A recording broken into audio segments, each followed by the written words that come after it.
ایک خبر یہ بھی ہے ساتھیوں کہ اس ملک میں فلاں جو سب سے طاقتور ملک ہے اس کے بہت سارے فوجی اڈے ہیں۔ کس نے بتایا آپ کو؟ یہ خبر آپ کے پاس کہاں سے آئی؟ یہ خبر آپ کو کس نے دیا؟ آپ کا سورس کیا ہے؟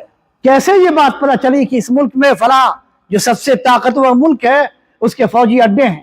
یہ جھوٹ بات ہے ساتھیوں۔ کسی زمانے میں تھا اور یہ اس ملک کے جو علماء ہیں ان کے فتووں کے نتیجے میں تھا، لیکن اس وقت آج کے ڈیٹ میں ساتھیوں اس ملک میں کوئی بھی اس طاقتور ملک کا کوئی بھی فوجی اڈا نہیں ہے۔ اب اٹھا کے دیکھ لیجئے آپ سوشل میڈیا کو، بہت سارے ریلز میں ہمارے ملک کے، چاہے وہ انڈیا والے ہوں چاہے وہ پاکستان والے ہوں اور ہو سکتا ہے بنگلہ دیش والے بھی ہوں، اس طرح کی جھوٹی خبروں کو ریلز میں بنا کر اس کو پھیلاتے ہیں۔ فیس بک پر آپ جا کے دیکھ لیجئے کتنی مغلظات باتیں اس ملک کے خلاف بکی جا رہی ہیں۔ ساتھیو، حل جزاء الاحسان الا الاحسان، احسان کا بدلہ یہ ہے کہ ہم اس ملک پر احسان کریں، کم سے کم اپنی زبان پر کنٹرول کریں۔ کوئی بھی بات اس ملک کے خلاف بولنے سے پہلے اس کی تحقیق کر لیجئے کہ سچی خبر کیا ہے اور جھوٹ کیا ہے، سچ کیا ہے۔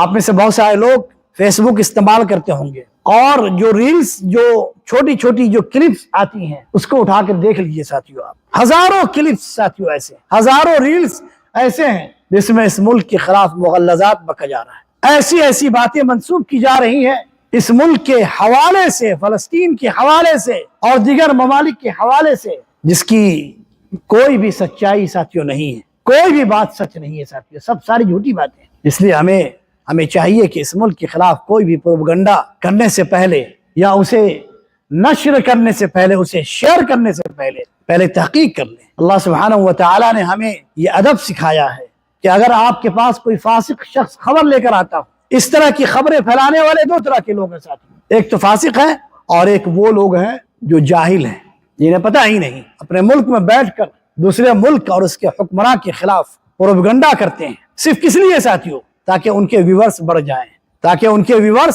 جائیں اور انہیں کچھ پیسہ مل جائے۔